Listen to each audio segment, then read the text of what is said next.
Evo mene nakon nekog vremena sa vama, pa idemo vidjeti što se događalo u posljednje vrijeme. Prokomentirati ću nekoliko tema, vaših pitanja i komentara. Vratio sam se sa odmora, eto, Oba je opet tu, evo da Zrinko ne misli gdje je nestala.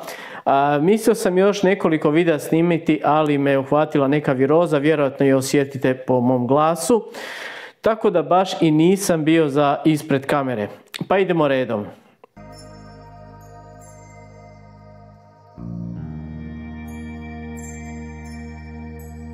Bitcoin je otprilike na istim cijenama kao prije 2 mjeseca. Ništa čudno, što sam ponavljao kao papagaj na ovom kanalu da je još rano da pređemo 48.000. Istina, izgledalo mi je kao da će tradicionalna tržišta nešto ranije krenuti u korekciju, no ništa od toga. Nastavili su dalje. Ova relativno mirna situacija od strane Bitcoina najviše onda pogoduje nekim altcoinima koji su odradili sasvim lijepi cjenovni rast. Među tim altcoinima je i Bitenzor Tao koji je dosegao svoj novi all time high i kratko vrijeme se zadržao na cijeni iznad $500 za jedan Tao. Ljudi sve više javno pričaju i spominju Tao, što uopće ne čudi budući da je predvodnik u kategoriji umjetne inteligencije po tržišnoj kapitalizaciji.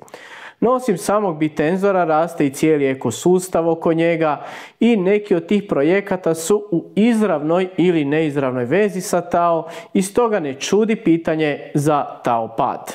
Dakle, prvi Bitenzor fokusiran Launchpad podržavat će eventualno i druge projekte iz AI sektora. Holderi T-Pad tokena imaju pravo sudjelovati u pre-sale-u kao i mogućnost airdropa tokena koji su bili u pre-sale-u preko Taopad.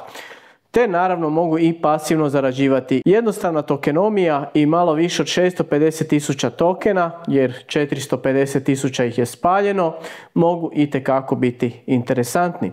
Ovdje treba obratiti pozornost da je ovo projekt za sebe. Dakle, nosi svoje rizike, prilično je nov, ali pod okriljem Tao priče i AI sektora bi po meni mogao imati jednu malu prednost u odnosu na druge nove projekte iz kategorije Launchpadova. Ja ga osobno trenutno nemam u portfoliju, ne možeš imati sve, no eto, mogao bi ga razmotriti kao jedan high risk, high reward token. Iskreno kao i uvijek. Kad smo kod iskrenosti moram priznati da ne smijem zaobići jednu temu koja je i ružna i tužna, kako se neki odnose prema svojim pretplatnicima, prema svojoj zajednici. A to je da očito vlasnik 2 kanala govori neistinu svojoj publici i nakon što je dobro izreklamirao jedan, nazovimo, pre-sale, gdje su se kupovali nodovi za 600 USDT, a onda i izbrisao video, kaže, citiram, ja sam kupio jedan nod. Kupio bi i više da imam novaca. Nisi. Nisi ga kupio, nego si ga dobio za džabe. A mogao si barem ljudima reći da se radi o promociji, jer ja ne bježim od toga. Pazi, bio sam i ja mlađi i neiskusan i imao lošije odluke, ali barem nemoj glumiti ono što nisi. Pa koliko si dobio provizije i još za svoj referal, mogao si kupiti još nodova. Budući da je sve ostalo prikazano na kanalu Kripto prevare Balkan, koji nema, nažalost, veliku vidljivost, zato ću je ja povećati, pa slobodno pogledajte link na video u opisu i istaknutom komentaru. Također, veliki pozdrav i kriptomaniji na upozorenju za nastavak slične priče. Evo da odgovorim još jednoj legendi, da završimo nekako ipak ljepše ovaj video. Dakle, ja ti jedino mogu preporučiti one volete koje ja koristim, a to su Ledger i Tangem. O Tangemu sam radio i video koji je sad malo zastario, pa ću vrlo skoro napraviti novi.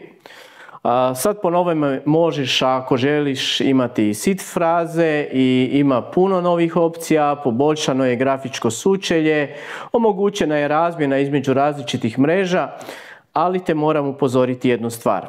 Jedan od najvećih problema Ethereuma jest skalabilnost i kad god je, nazovimo, malo veća navala, dođe do zagušenja na ETH mreži i naknade za slanje postaju poprilično visoke.